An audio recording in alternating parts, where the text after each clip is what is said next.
नमस्कार दोस्तों, मैं सचिन गहलोत आपके अपने चैनल मैथ्स फॉर यू पर स्वागत करता हूं। दोस्तों, आज हम डिस्कस करेंगे यूपीएसआई के क्वेश्चन पेपर को, जो कि 14 दिसंबर 2017 की थर्ड शिफ्ट में आया था। तो अपना पहला क्वेश्चन है, 500 से कम कितनी प्राकृत संख्याएं 500 से कम कितनी प्राकृत संख्याएं होंगी जिनमें यथार्थ 15 का गुणनफल होगा, खंड होगा। देखो, 15 को हम कैसे लिख सकते हैं? 3 गुना 5 ही लिख सकते हैं, ठीक है, या 5 गुना 3, ठीक है। तो अपने पास पहली कंडीशन क्या है? 15 को हम कैसे लिख सकते हैं? 3 गुना 5 या 5 गुना 3, ये तो है। अब प्राइम नंबर 15 में आ कितने सकते हैं? भाई 2 आ सकता है, 3 और 5, ठीक है। इनके आपस में गुने करेंगे। हमारे पास गुणनखंड निकालने का एक फॉर्मूला होता है, जो भी हमें वैल्यू दी हुई है उसको प्राइम नंबर में तोड़ देते हैं और उनकी पावर में, ठीक है। जैसे हमारे पास ये गुणनखंड निकालने में प्राइम नंबर कितना है? 2, 2 की पावर n, n में एक जोड़ा, m में एक जोड़ा और उनकी आपस में गुना कर दी, तो ये आ गया 15, इस तरीके से, ठीक है। तो पहली कंडीशन क्या है हमारे पास? हम 2 की पावर 4 रख ले और 3 की 2 रख ले, ठीक है। इनकी गुना करेंगे, 4 4 और 1 5, 2 और 1 3, गुना करेंगे 15 आ जाएगा। और वैसे देखें कि कितना आ रहा है? 2 की पावर 4 गुना 3 की पावर 2, तो ये 9 आ रहा है। तो ठीक है, कितना है ये? 500, 144 आ गया।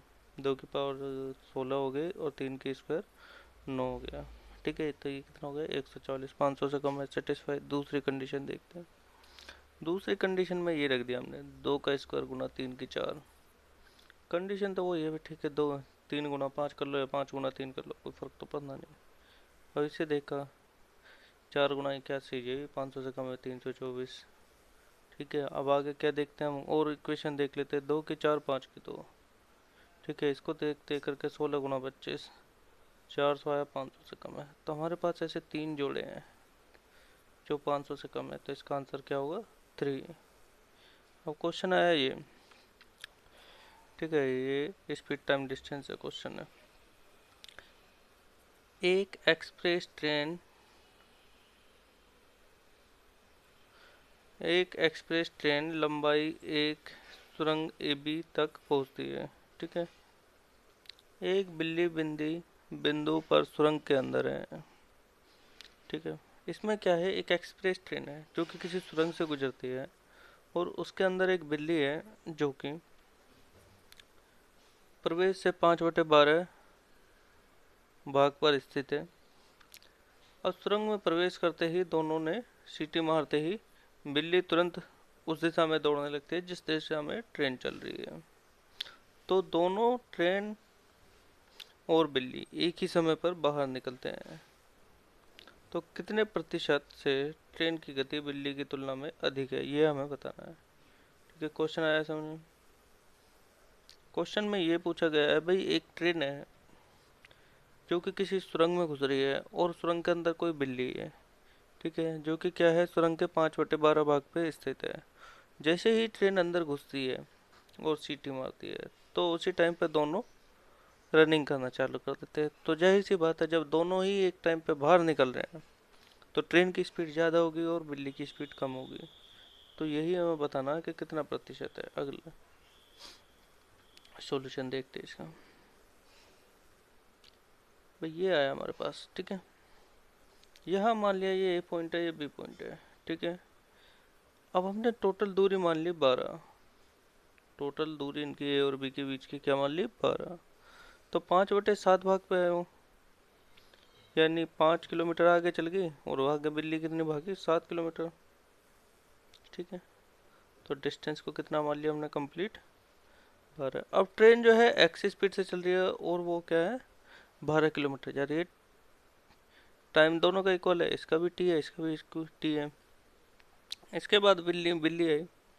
बिल्ली वाई की स्पीड से भाग रही है और इसी टाइम में 7 किलोमीटर भाग रही है, ठीक है। तो ट्रेन की स्पीड क्या आ गई हमारी? 12/टी। बिल्ली की स्पीड क्या आ गई?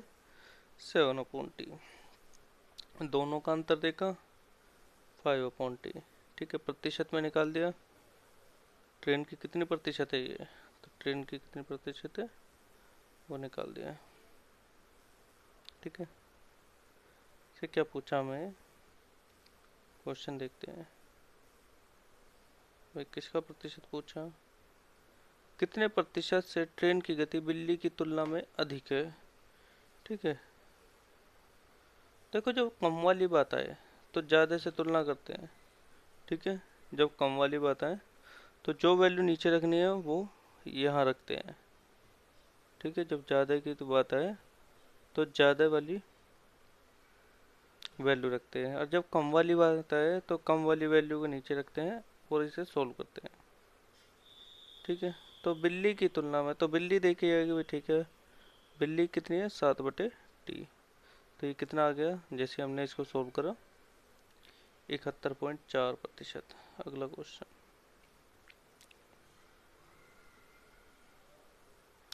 धोनी द्वारा उधार ली गई 800 की राशि साधारण ब्याज की एक निश्चित दर पर 3 वर्ष में 956 हो जाती है, तो 3 वर्ष में 800 की राशि क्या होगी अगर ब्याज दर में 4% की वृद्धि हो जाए।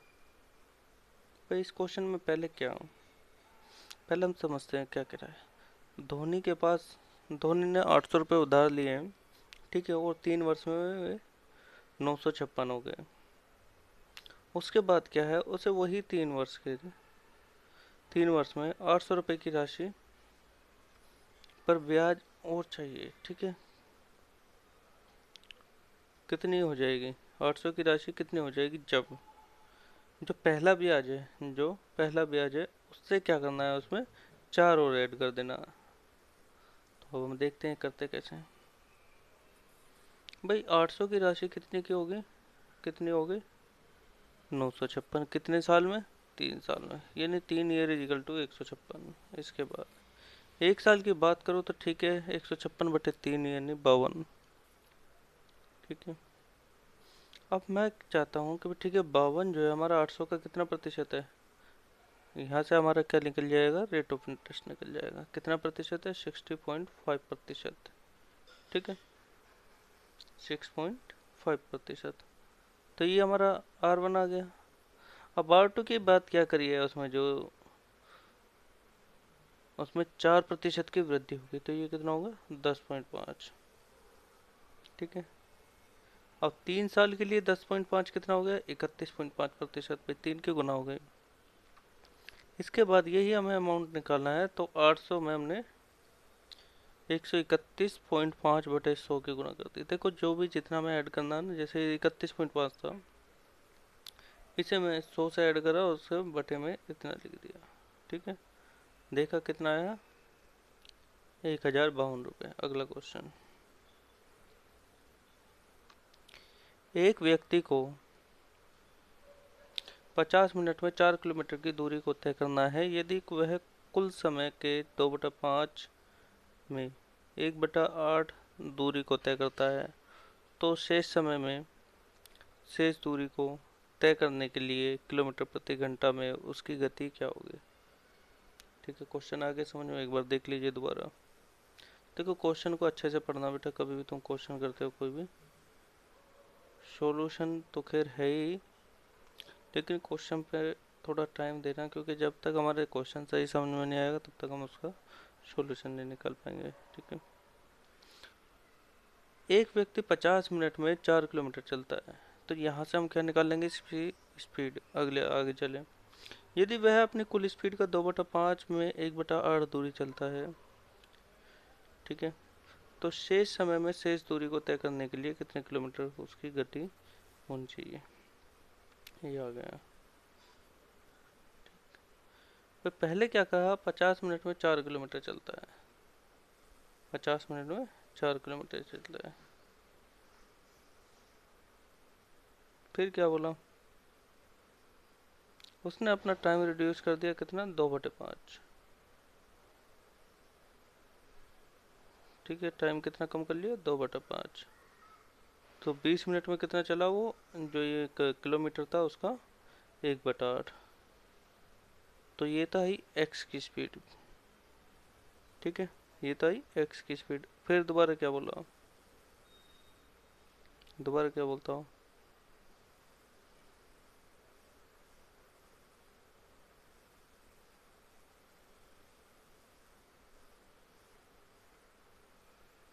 अब जी टाइम कितना बचा?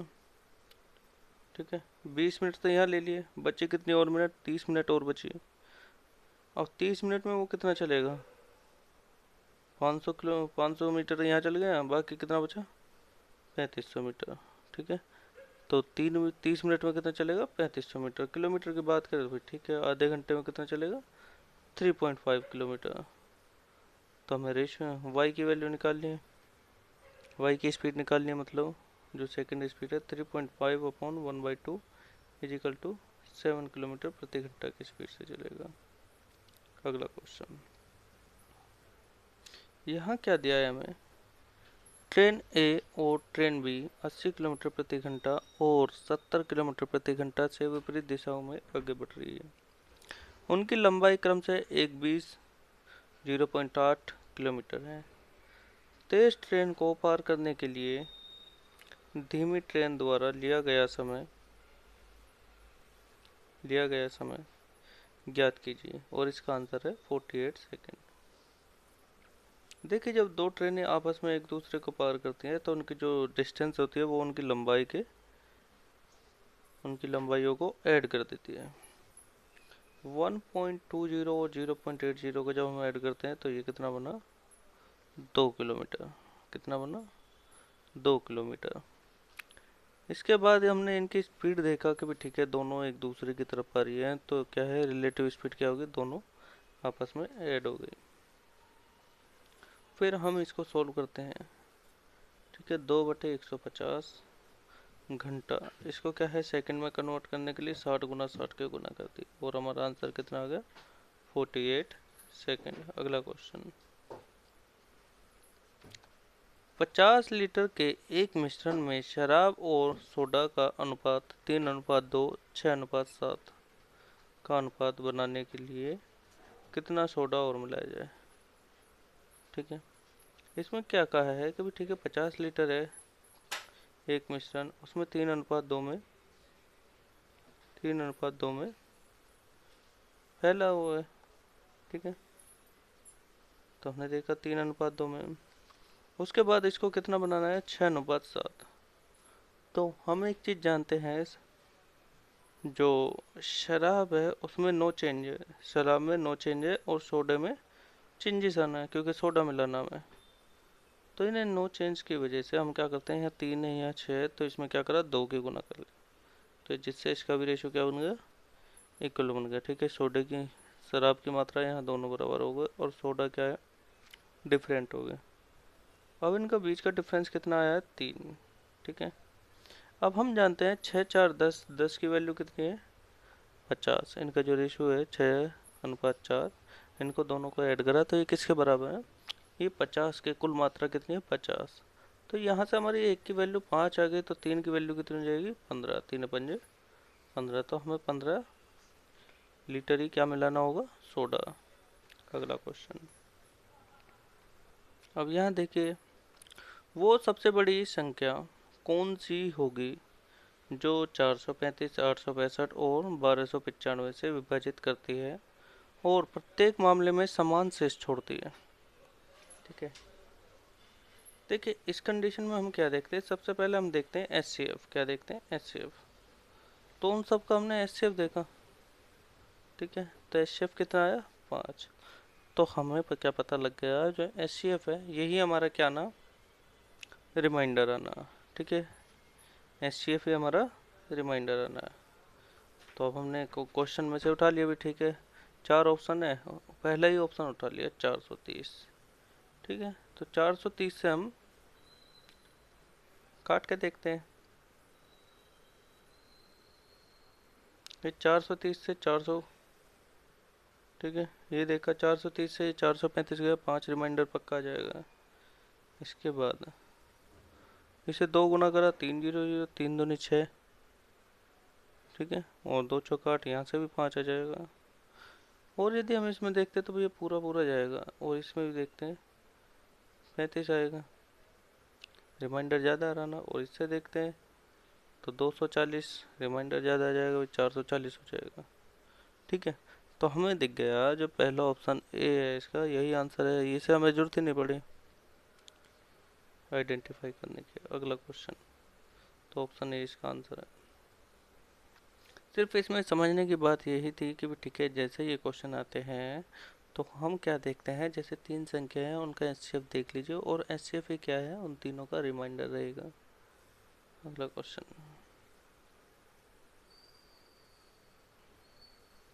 6 धनात्मक संख्याओं का औसत 145 है और इन संख्याओं में से सबसे बड़ी और सबसे छोटी के बीच का अंतर 30 है। इन संख्याओं में सबसे बड़ी का अधिकतम संभव मान क्या है? ठीक है, फिर दोबारा एक बार पढ़ते हैं। 6 धनात्मक संख्याओं का औसत 145 है और इन संख्याओं में सबसे बड़ी और सबसे छोटी के बीच का अंतर 30 है। इन संख्याओं में सबसे बड़ी का अधिकतम संभव मान क्या है? ठीक है, क्वेश्चन में बोला है कि जो हमारी 6 धनात्मक संख्या है उनमें क्या है, सारी इक्वल है, बट जो पहली और तीसरी है, जो पहली और लास्ट की है, उनमें डिफरेंस है कितने का? 30 का। यदि मैंने इन्हें सबको एक्स मान लिया, ठीक है, सबको एक्स मान लिया, ये भी एक्स, ये भी एक्स, ये भी एक्स, ये भी एक्स, ये भी एक्स, ठीक है, और जो छठी नंबर की है उसको कितना मान लिया? 30। तो हम इनको ऐड करते हैं, तो ऐड करने के बाद जो एवरेज था उसमें 6 के गुना कर दिए, तो हम यहाँ से x की वैल्यू निकाल लेते हैं। x की वैल्यू कितनी आई? 140। और 6 की वैल्यू देखा तो वो कितनी आई? 170। तो इन दोनों के बीच कितने का डिफरेंस आ रहा है? 30 का। ठीक है, तो बच्चों हमें क्वेश्चन में ही इसका आंसर दे दिया था, हमें इसमें क्वेश्चन में ही इसका आंसर दे दिया था। ठीक है,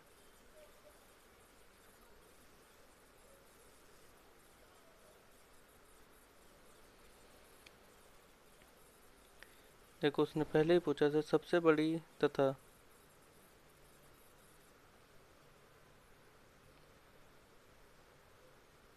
क्या कहता है, सबसे बड़ी का अधिकतम संभव मान।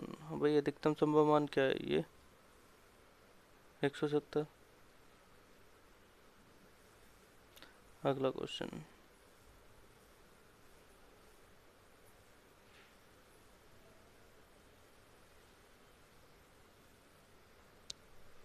एक संख्या का 40% 650 के 20% से 190 अधिक है, वह संख्या ज्ञात कीजिए। ये आ गया आपका सिंप्लीफिकेशन का ही क्वेश्चन। भाई मैंने देखा x का 40%, उसके बाद 650 का 20%, इन दोनों का डिफरेंस देखा तो कितना आया? 190 दिया है हमें। ठीक है, कितना दिया इन दोनों का डिफरेंस? 190। तो ये जो कट के आ गया 40/20 100 था, ये तो वैल्यू इतनी आ गई, इतना x माइनस ये वैल्यू इतनी आ गई 650/5। ठीक है, इन्हें सोल्व करते हैं। अब सोल्व करते हैं तो ठीक है, जो 5 है वो पूरे में गुना कर दिए। ठीक है, तो ये 2x हो गया, 650 हो गया, यहाँ 19×5 = 85, 9500 हो गया, 950 हो गया, ये इधर जाके ऐड हो गया तो कितना हो गया? 1600। x की वैल्यू कितनी आ गई? 800। अगला क्वेश्चन, देखिए एक दुकानदार 55,000 में एक एयर कंडीशनर बेचता है और उपहार में 5,000 का एक गिफ्ट भी मुफ्त देता है। दुकानदार घर डिलीवरी के लिए ग्राहक को 2,000 रुपये लेता है।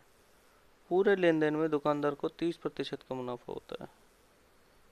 तो लाभ प्रतिशत क्या होगा यदि वह उपहार ग्राहक को नहीं दिया जाता है? तो इसमें बताना।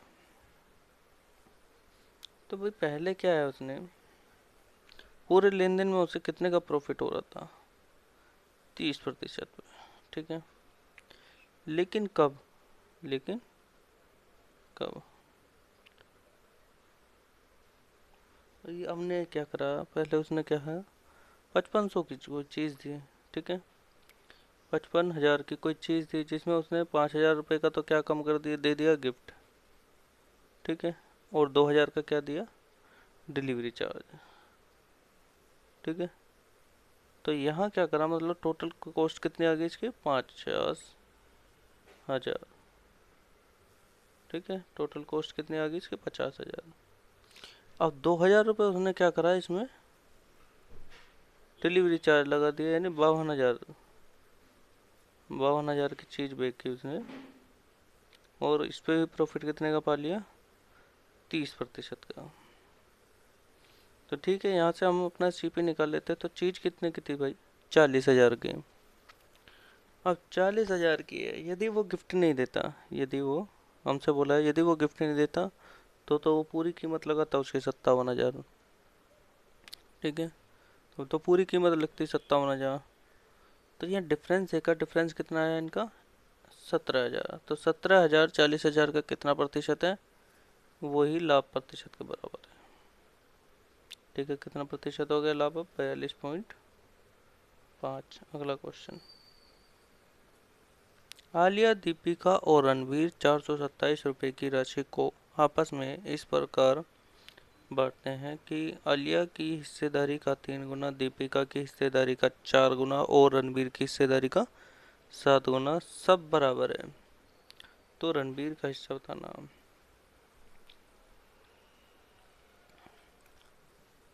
अब यहाँ देखा हमने, आलिया को ए लिख लिया, दीपिका को डी लिख लिया और रणवीर को आर लिख लिया। इनका 3 गुना, 4 गुना और 7 गुना बराबर है। पहले हमने देखा आलिया और दीपिका में रेशो, तो ये कितना रेशो आया, 4:3। फिर देखा हमने रणवीर, दीपिका और रणवीर का, दीपिका और रणवीर का कितना रेशो आया, 7:4। इन तीनों को एक सीक्वेंस में लाने के लिए ए बी सी को, ठीक है, दीपिका और रणवीर तीनों का एक बनाने के लिए, तो हमने क्या करा, जो 7 इधर था, जो खाली जगह बची रही थी, यहाँ इधर मूव कर दिया, और जो ये 3 था इधर मूव कर दिया। इसके बाद इनके आपस में गुना कर दी, 4×7 = 28, 3×7 = 21, 3×4 = 12। टोटल ऐड करा तो ये कितना आ गया, 61। 61 ही 427 के बराबर है, तो 21 के बराबर हो गया, 7 के। तो बस जब 1 की वैल्यू आ गई तो 12 की वैल्यू कितनी आ गई, 84। अगला क्वेश्चन,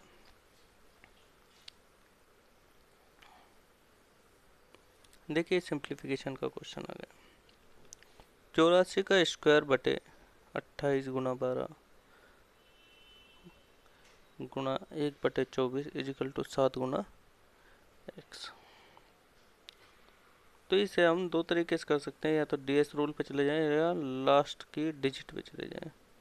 पहले तो हम इसे सोल्व भी करते हैं, ठीक है, सिंपल भी सोल्व हो जाएगा, ज़्यादा टाइम नहीं लगेगा।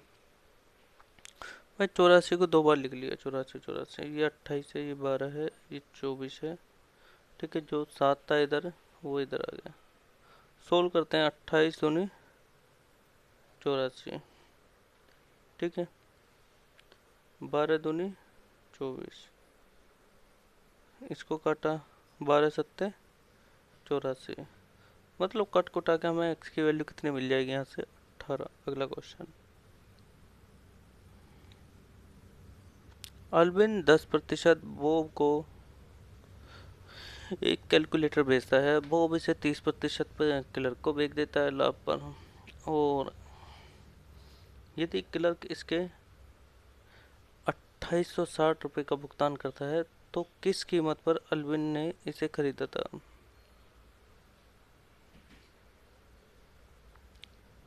ठीक है। देखते हैं हम इसका सॉल्यूशन।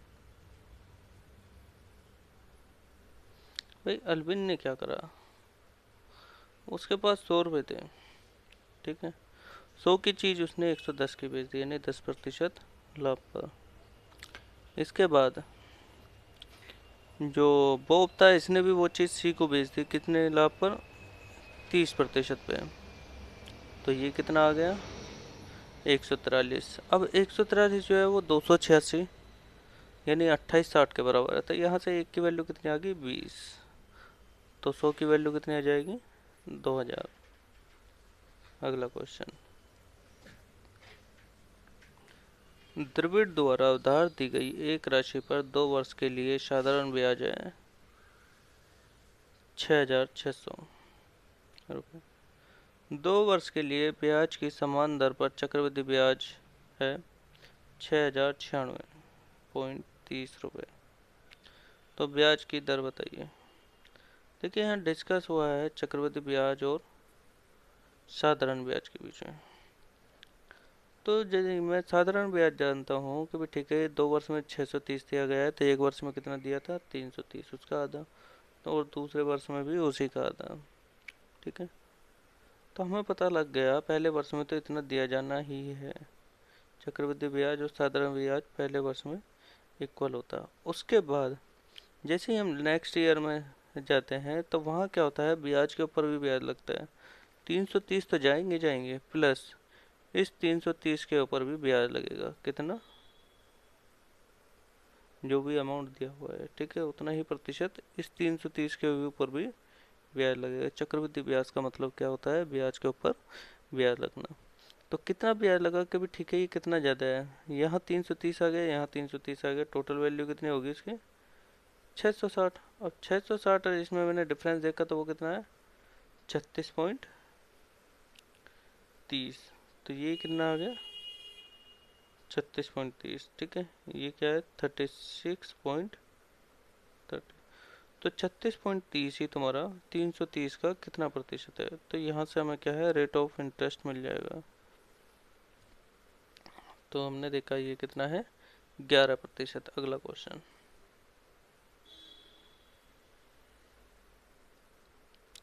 यदि दो वर्गों के क्षेत्रफल का अनुपात 16:1 है और उनकी परिधि का अनुपात क्या होगा। ठीक है, वर्गों का क्षेत्रफल क्या होगा भाई, ए का स्क्वायर बराबर इतना, A1 square upon A2 square. ठीक है, ये तो सिंपल सा ही है भाई। ये आया क्षेत्रफल का क्या होगा, A1 square upon A2 square is equal to 16:1। A1/A2 कितना आ गया 4:1। परिधि की बात करते हैं तो ठीक है 4A/4 ये भी कट करा तो 4 तो ऊपर नीचे से गया तो 4:1 ही आ गया इसका आंसर। अगला क्वेश्चन, एक साधारण वर्ष में निम्न महीने में से कौन से महीने सप्ताह के एक ही दिन शुरुआत होगी। ठीक है, तो इस क्वेश्चन को देखते हैं। देखिए ये थोड़ा बड़ा पड़ेगा पर हमें आना चाहिए ना। देखिए हम जानते हैं जनवरी 31 का होता है, फरवरी 28 का, ये हमने दिसंबर तक दिन निकली है। इसके बाद हमने इनमें क्या देखा, कितने ओड दिन आते हैं। कभी ठीक है 3 आए, 3 3 3 3, मतलब 7 से डिवाइड कर गए, जो रिमाइंडर बचा वो यहाँ लिख दिया। उसके बाद ये हमने पहले दिन को क्या मान लिया, ट्यूसडे मान लिया। हमने पहले दिन को क्या मान लिया, ट्यूसडे मान लिया। ठीक है, हमने पहले दिन को क्या मान लिया, ट्यूसडे मान लिया। तो हम क्या करते हैं जनवरी में 3 दिन और ऐड करें, तो ट्यूसडे और 3 कितना हो गया भाई, ट्यूसडे का कितना होता है 3। तो ये ऐड करा तो 3 और 3 6, फिर 6 जीरो ऐड करा 6, फिर 6 और 3 9, तो 7 प्लस 2 2 निकली है यहाँ से, 2 और 2 4, 4 3 7, 7 का कितने होता है 0। ठीक है, जो 7 को इसमें 0 मानते हैं। ठीक है, 0 और 2 2, 2 3 5, 5 3 8, 8 में क्या लिखा हुआ है, जैसे 7+1 है ना, 7 तो 0 हो गया, ये 1 आ गया, 1 2 3 3 2 3 3 6 3 2 6 2 8। ठीक है, इस तरीके से आ गया हमारा। तो हमने देखा कि भी ठीक है कौन कौन से दिनों में सेम सेम डे आ रहे हैं। ठीक है, कौन कौन से मंथ में सेम सेम डे आ रहे हैं। तो पहले देखा हमने फरवरी मार्च, क्या फरवरी मार्च है उसमें, फरवरी मार्च और नवंबर। ऑप्शन में चेक करा, फरवरी मार्च नवंबर।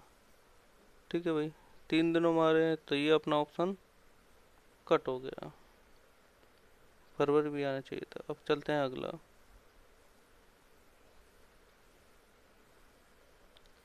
भाई ये कट हो गया। ठीक है, ये कट। फिर क्या देखते हैं हम, किस किस में, अप्रैल और जुलाई। ठीक है, अप्रैल और जुलाई देखते हैं। अप्रैल और जुलाई दिया होगा, वो भी आंसर हो सकता है अपना। अब अप्रैल और जुलाई भी नहीं है, तो वो कंडीशन भी कट हो गई हमारी। अगला देखते हैं।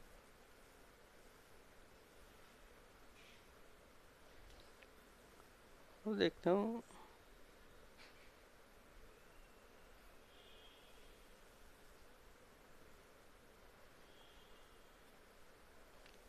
सितंबर, यानी संडे देखते हैं। और संडे कितना है इसमें, संडे है, 2 संडे हैं किसमें, सितंबर और दिसंबर में।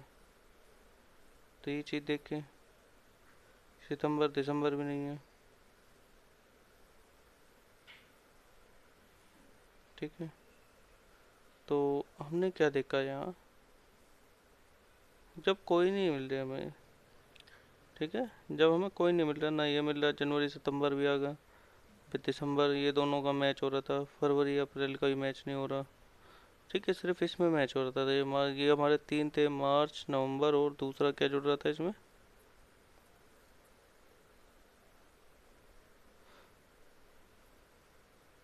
फरवरी। ठीक है, यहाँ भी फ्राइडे, यहाँ भी फ्राइडे, यहाँ भी फ्राइडे और यहाँ भी फ्राइडे। ये 3 दिन एक साथ आएंगे, तीनों दिन के कैलेंडर एक साथ आएंगे। अगला क्वेश्चन, दो छात्र रणवीर और रणवीर, देखो नाम में कंफ्यूजन डालिए, वीर और वीर में, एक परीक्षा में बैठे हैं। रणवीर ने रणवीर से 6 अंक अधिक पाए हैं। यदि रणवीर ने उनके अंकों का योग कितना है, योग का 56% है, तो क्रम से रणवीर और रणवीर द्वारा प्राप्त किए गए अंक कितने होंगे। देखते हैं इसे। भाई उसने क्या कहा है, उन दोनों का जो डिफरेंस है, रणवीर और रणवीर का कितना है, 6। ठीक है, अब रणवीर ने जो अमाउंट पाया है वो क्या है, इन दोनों के जो भी नंबर मिले हैं उसका 56% है। तो यहाँ से क्या है, हम बी और वी का एक रिलेशन ढूंढ लेंगे। ठीक है, तो ये कितना है, B upon V is equal to 14/11। ये 14 है, ये 11 है, इनके बीच के डिफरेंस का बात करें तो वो आ गया 3, और 3 ही किसके बराबर है, 6। तो एक की वैल्यू कितनी होगी, 2। 14 की वैल्यू कितनी होगी, 28, और 11 की वैल्यू कितनी होगी, 22। तो हमें रणवीर और रणवीर दोनों की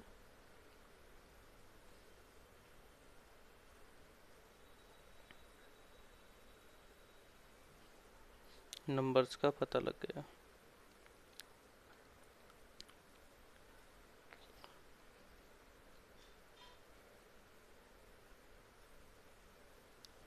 अब यहाँ देखा हमने, सेब संतरे और आम युक्त, सेब संतरे और आम युक्त 300 फल की एक टोकरी में 40% फल संतरे हैं, 25 फल आम है, और शेष क्या है, सेब।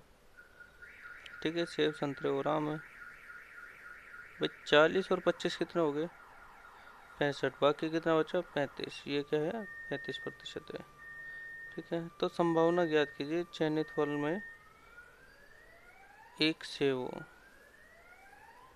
ठीक है, तो 100 में से एक निकालना हमें। ठीक है, अब 40% की बात करें तो 300 का 40% कितना हो गया, 120। 25% की बात करें तो ये कितना हो गया, 75। अब क्या करा, 35% की बात करें तो ये कितना हो गया, 105। ठीक है, तो हमें 300 में से एक निकालना है, यानी क्या लिख देंगे इसे, 300 C1। तो NS कितना आ गया हमारा, 300। इसके बाद हमें सिर्फ एप्पल ही चाहिए, तो एप्पल की संभावना कितनी होगी, NE इजिकल टू कितना होगा, 105 C1। तो हमारी संभावना कितनी आ गई, 105/300, यानी 7/20। अगला क्वेश्चन, एक दाएं शंकु के छिन्नक छिन्नक का 10 सेंटीमीटर आधार और 6 सेंटीमीटर शीर्ष का व्यास है। ठीक है, छिन्न क्या होता है भाई? छिन्नक होता है एक बाल्टी टाइप का। ठीक है, जो क्या है नीचे से भी गोल है ऊपर से भी गोल होता है। बस क्या है, उसकी डायमेंशन जो है वो नीचे कम होती है और ऊपर जाकर बढ़ जाती है। तो वो क्या है हमारा छिन्नक टाइप में। पूरी तरह का पूरी सतह का क्षेत्रफल ज्ञात कीजिए। ठीक है, अभी सिलेंडर भी है छिन्नक तुम्हारा और एक शंकु के आकार का भी है। ठीक, अब मैंने आधार की जो बात करी उसने, आधार की त्रिज्या की, तो ये तो ज़्यादा हो गई। 10 थी तो आधार की त्रिज्या कितनी होगी? 5। और शीर्ष की त्रिज्या कितनी होगी? 3।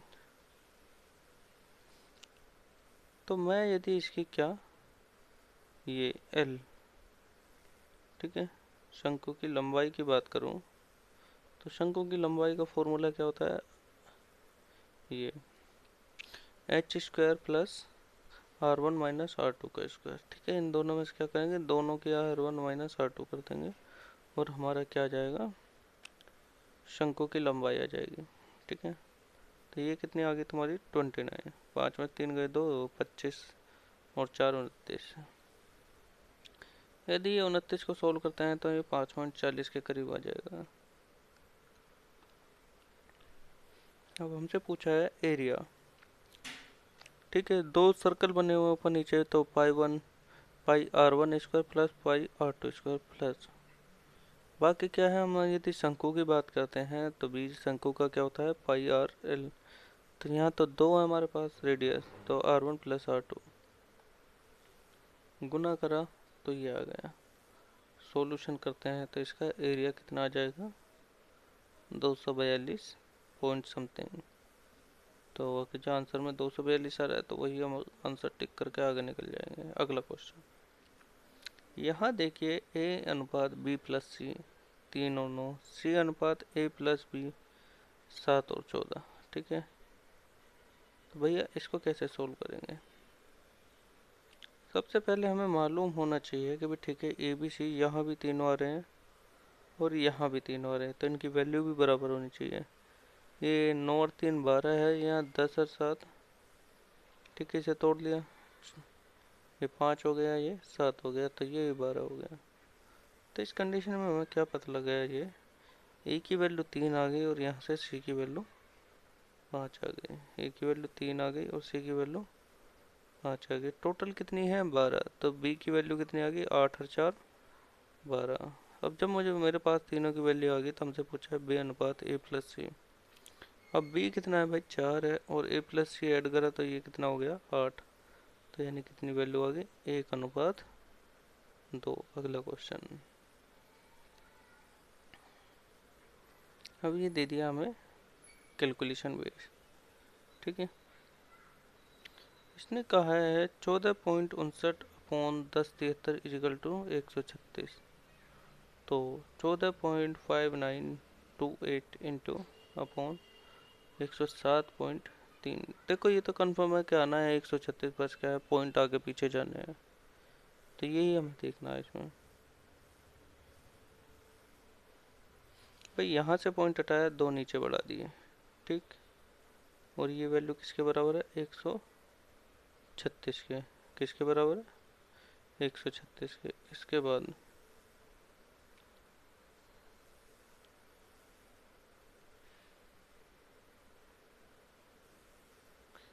इतनी वैल्यू 136 के बराबर है, तो ये हमसे पूछा है कि भी ठीक है इसकी वैल्यू बताइए। तो इसे सोल्व करते हैं हम।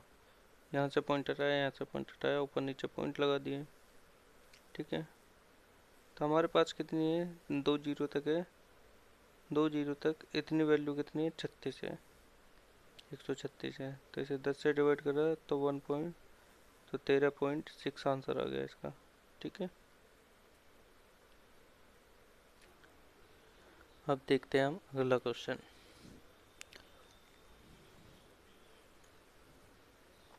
कला का एक प्रशासन श्रीमान कपूर 9 दिन में ले एक नाटक देखने के लिए गए। वह केवल गुरुवार को ही नाटक देखने के लिए जाते हैं। तो आज सप्ताह का कौन सा दिन है। ठीक है, वो क्या था, ये जो श्रीमान कपूर थे 9 दिन पहले कोई नाटक देखने गए, तो 9 और 9 दिन में हमने देखा कि भी ठीक है, अगर जो हम 9 तारीख को गए तो आज 18 तारीख है। ठीक है, अब 9 तारीख को क्या था, गुरुवार, तो 9 और 7 16 को भी गुरुवार हुआ, और उससे आगे 2 दिन और बढ़ रहे हैं, 18 हो रहे हैं, तो गुरुवार से 2 दिन आगे क्या आ गया, सैटरडे। ठीक है, अगला क्वेश्चन,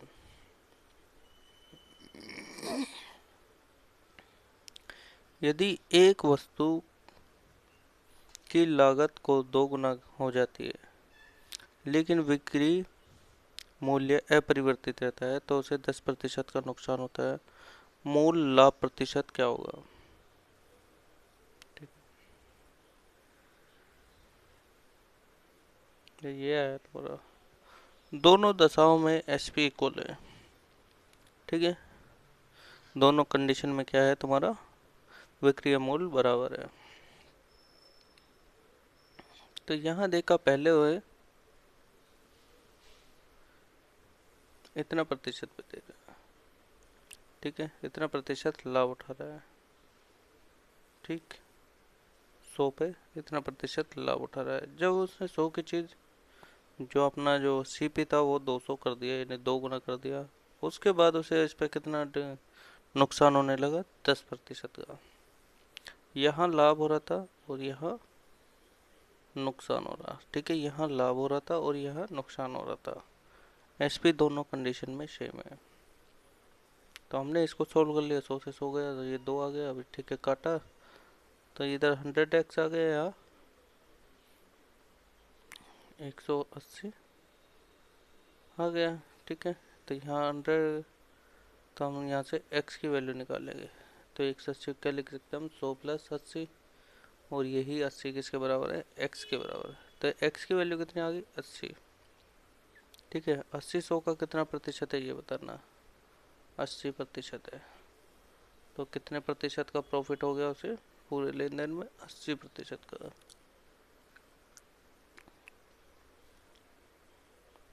ऑप्शन है इसका सही आंसर है। ठीक है, यहाँ क्या समझने के लिए था, सिर्फ हमें एसपी ध्यान रखना था। ठीक है, दोनों कंडीशन में क्या बोला उसने, एसपी इक्वल है। तो ठीक है, पहले का लाभ तो हमें पता नहीं, लेकिन दूसरे का नुकसान तो पता है, और नुकसान भी किस पे के भी, ठीक है, इसके डबल पे। एसपी दोनों को बराबर निकलना, तो यहाँ से क्या है, हम एक्स की वैल्यू निकाल देंगे। अगला क्वेश्चन,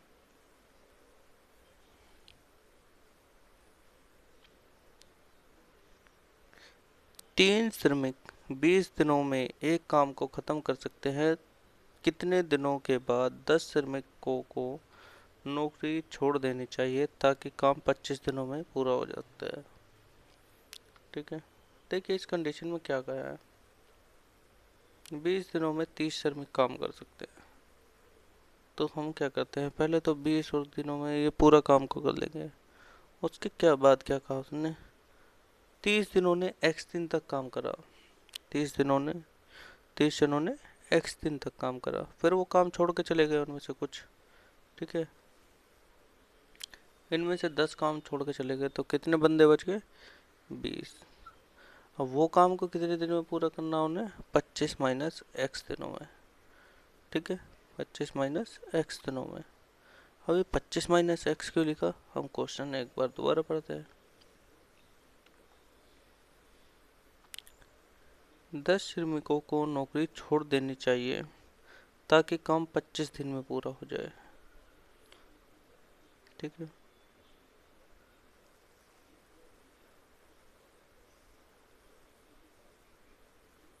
अब देखिए यहाँ हमें दिनों की संख्या तो नहीं पता, दिनों की संख्या तो नहीं पता, लेकिन जो ये टोटल काम है हमें 25 दिनों में पूरा कराना है। ठीक है, अगर जो इन्होंने x दिन में काम करा तो बाकी कितने, 25 माइनस एक्स दिन बच गए।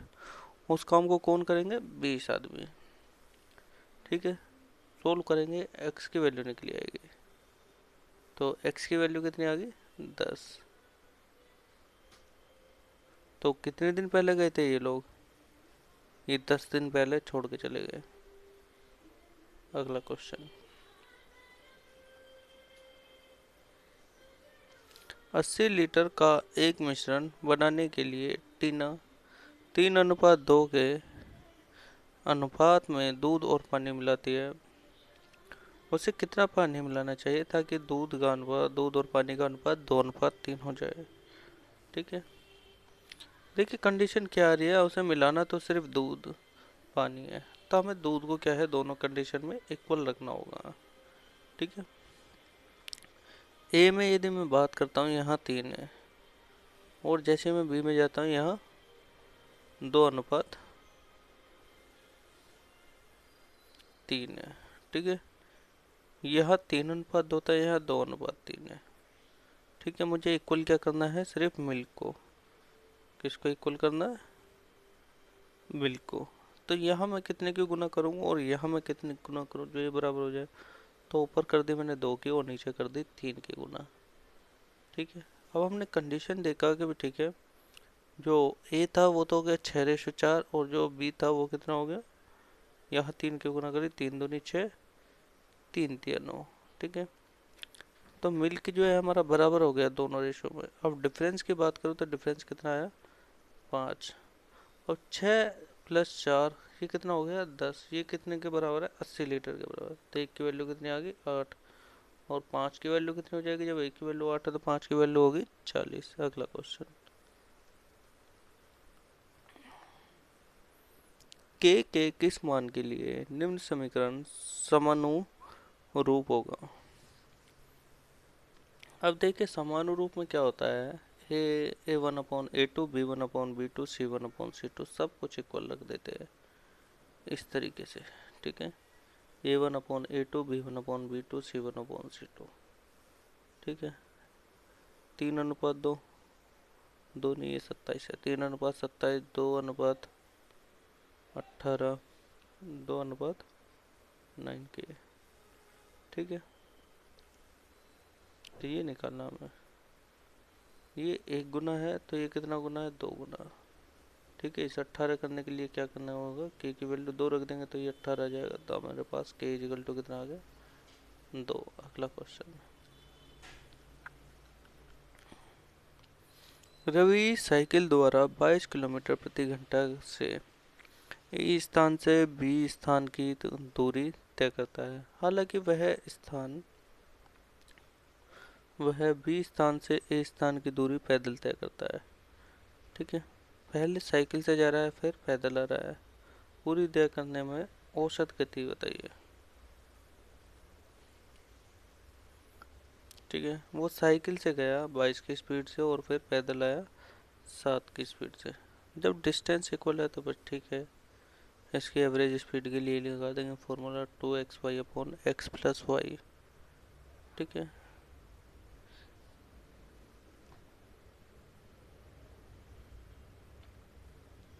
तो 2xy कितना है, ठीक है, सोल्व करेंगे तो आंसर कितना है, 10.6। अगला क्वेश्चन, निम्न संख्याओं में से कौन सी संख्या 11 से विभाज्य है।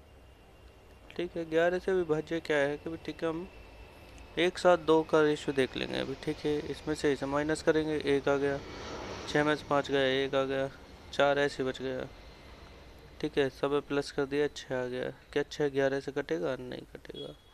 अगला देखा, 1 में से 5 गया, माइनस का 4, 4 में से 2 गया, प्लस का 2, 6 ऐसे आ गया, 6 और 2 8, 8 में से 4 गए, 4 प्लस का 4। क्या ये 11 से कटेगा, नहीं कटेगा। अगला देखा, 1 में से 4 गए, -3, 5 में से 2 गए, प्लस के 3, 0 ऐसे ही आ गए। इनको देखा तो 0 क्या 11 से कट सकता है, बिल्कुल कट सकता है, क्योंकि 11 का एक ही, 0 का एक ही रूल है, जो हमसे टकराएगा वो चूर चूर हो जाएगा, यानी 0 हो जाएगा। ठीक है, अब देखते हैं अगला, दिए गए विकल्पों के बीच कौन सा भिन्न सबसे बड़ा है। ठीक है, अब हम क्या करते हैं, इन सब भिन्नों को एक साथ लिख लेते हैं। ठीक है, सभी भिन्नों को एक साथ लिख लेते हैं। ठीक है, चलो पहले मैं इसके बताता हूँ कि भी ठीक है कैसा। जिसमें अंतर ज़्यादा है वो वैल्यू कम होती है। ठीक है, उसका मान कम होता है। पहली कंडीशन क्या है, जब हमारे पास भिन्न दिए हों अलग अलग, ठीक है। फिर हम क्या देखते हैं, जिसका डिफरेंस ज़्यादा है वह वैल्यू सबसे कम होती है। जैसे ये यहाँ क्या आ गया हमारे पास, सिर्फ दो के अंदर बात कर रहे हैं हम, इसके अंदर अभी तीन वैल्यू नहीं ली, अभी हमने दो वैल्यू ली है, ठीक है। जैसे देखा हमने 2/3 है और ये 8/11 है। डिफरेंस एक है, यहाँ एक है, यहाँ 3 है। तो हमें बड़ा कौन सा पता लगना चाहिए, जिसका डिफरेंस कम है वो बड़ा है, ठीक है, और जिसका डिफरेंस ज़्यादा है वो छोटा है। एक कंडीशन ये आ गई। दूसरा, हम इसे कैसे पता लगा सकते हैं, हम इसको ऐसे भी लगा सकते हैं, ठीक है। इसकी इसमें गुना करी, इसकी इसमें गुना करी, तो ये कितना होगा, 11×5 = 55। ये कितना होगा, 8×7 = 56। तो 55 क्या है, 56 से छोटा है। तो यहाँ ये बता सकते हैं हम, यहाँ ही बता सकते हैं कौन सा बड़ा कौन सा छोटा। 11×2 = 22, 8×3 = 24। तो बड़ा कौन सा है, ये दो वाला, ठीक है, क्योंकि ये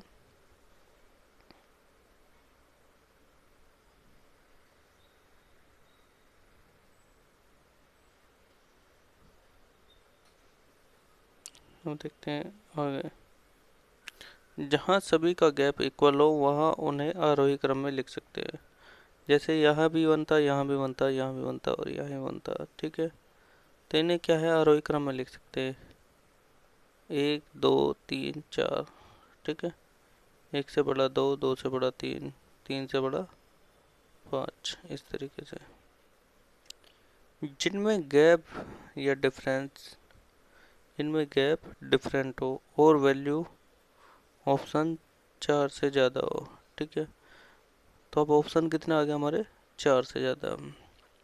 भाई 4/5 जो हमें क्वेश्चन दिया है, 21/40, 48 और 11/12, ठीक है। तो हम देखते हैं पहले दो में, पहले दो में, ठीक है। यहाँ देखा ये 160 हो गया, ये 105 हो गया। बड़ा कौन है भाई, ये बड़ा है, ठीक है। बड़ा कौन है, ये बड़ा है। तो 160 > 105। फिर गए इन दोनों में, इनकी आपस में गुणा कर दी, ठीक है। फिर गए इन दोनों में, इनके आपस में गुणा कर दी, क्रॉस गुना। ये 110,050 आ गई, 1900। तो यहाँ क्या पता लगा हमें, ये वाला ग्रेटर देन इससे है, ठीक है। ये आ गया। और इस कंडीशन में क्या आया था, ये आया था, ठीक है। दो कंडीशन पता लग गई हमें, एक ये कंडीशन पता लगी और एक ये कंडीशन पता लगी। आगे फिर चले, अब देखा इन दो में, ठीक है। तो इसमें करा,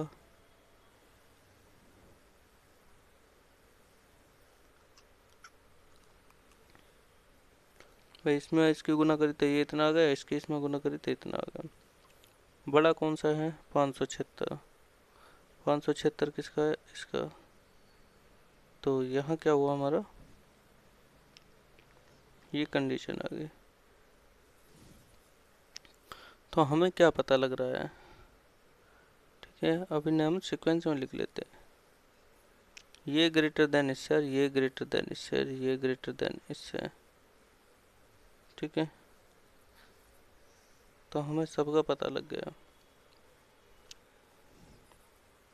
तो हमारे पास सबसे बड़ा कौन सी वैल्यू है,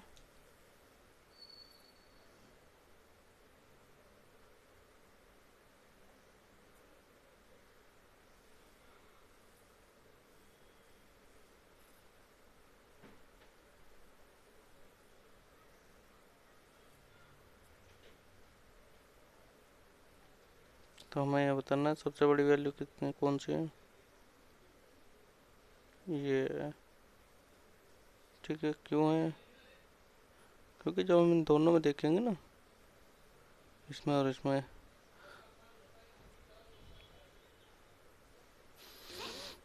तो ये वैल्यू बढ़ी आ जाएगी। एक तो तरीका ये हुआ, एक तरीका हम देखते हैं दूसरा तरीका। भाई इनका एलसीएम देख लेते हैं हम सबका। ये 5 का, 5, 40, 50 और 12 का एलसीएम देख लेते हैं। तो 12×5 = 60 है, यानी 600 एलसीएम करने के लिए हमने क्या करा, इनमें ऊपर नीचे गुना करते चलेगा। भाई नीचे 600 बनाना है, ये भी 600 बनाना है, ये भी 600 बनाना है, ये भी 600 बनाना है। 12×5 = 60, 600 बन गया। 12×5 = 60, 600 बन गया। 15×4 = 60, 12×5 = 60। तो सबके नीचे 600 आ गया। और ऊपर वैल्यू देख, 480, 325, 216, 550। तो जी हमें सबसे छोटी कौन सी दिख रही है? 216। सबसे छोटी कौन सी दिख रही है? तो इस कंडीशन में क्या होता है हमारा, जो अंश सबसे छोटा होगा वही सबसे बड़ी संख्या होगा, जिसका अंश सबसे छोटा होगा वही सबसे बड़ी संख्या होगा। अगला क्वेश्चन, कितने तरीकों से 12 लड़कियों को 50 सीटों वाली एक पंक्ति में रखा जा सकता है ताकि कोई भी लड़की अगल बगल में सीटों में न बैठे? ठीक है। अब जी हमने 12 लड़की बैठानी है, ये बिठा दी, ये बिठा दी, ये बिठा दी, ये बिठा दी, इनके बीच में गैप छोड़ दिया या कोई बिठा दिया बॉयज। ठीक है। तो यानी 50 में से इनका कितनी लड़कियां बैठ जाएंगी? ये 49। ठीक है। तो लड़कियां कितनी बैठी? 49, क्योंकि बीच में तो कोई बिठाना ही नहीं है। तो 49 को 12 तरीके से बिठाना, 49 सीटों। अगला क्वेश्चन, भाई हमें ये क्वेश्चन दे दिया, क्या ये हमें किसी का स्क्वायर दिख रहा है? a² - b² लिख सकते हैं इसे, बिल्कुल लिख सकते हैं। ठीक है। एक बार प्लस कर दो आपस में, एक बार माइनस कर दो। जब इसे इसमें से घटाएंगे, ठीक है, जब इसे इसके साथ जोड़ेंगे तो 100 आ जाएगा। ठीक है। और जब इसे इसमें से घटाएंगे तो कितना आ जाएगा? 16.473। और इन्हें जब दो आपस में गुना करेंगे तो जो पॉइंट है वो आगे मूव हो जाएगा, तो कितना आ गया? 1647.3। अगला क्वेश्चन, अब देखिए इस क्वेश्चन में क्या है। a², ये सिर्फ पॉइंटों का खेल है, सिर्फ पॉइंटों का खेल है। तो हमें इनके स्क्वायर भी पता होना चाहिए। कैसे देखते हैं भाई? हमें दिख रहा है पूरे में 0.09 क्या है? कॉमन। ठीक है। पूरे में क्या है? 0.09 क्या है? कॉमन है। तो अब हमारे पास क्या बन गया? सब में से 0.09 कॉमन ले लिया तो इतना बन गया हमारे पास, वैल्यू आ गई ये। तो हम क्या है, जब स्क्वायर वाला फॉर्मूला है तो इसको क्या लिखते हैं? n×n+1 इंटू 2n+1 या अपॉन 6। ठीक है। अगर जो 1 2 3 4 होता तो n×n+1/2 ये लिख देते थे। लेकिन यहाँ क्या है, फॉर्मूला थोड़ा चेंज हुआ। तो यहाँ क्या हुआ, हमने n×n+1 लिख लिया। ठीक है। n 9 है, n+1 10 हो गया। ठीक है। 2n+1 यानी 10 और 9 19। ठीक है, बटे 6। इसको सोल्व करा तो सोल्व करने के बाद हमारा ऑप्शन सी इसका राइट आंसर आ गया। ठीक है। तो ऑप्शन सी हमारा राइट आंसर आ गया। कौन सा आंसर है इसमें? ये 23.2.3085। ठीक है। तो बच्चों आज की क्लास हमारी यहीं ख़त्म होती है और हम अगली क्लास जल्द ही लेकर आएंगे। Thank you.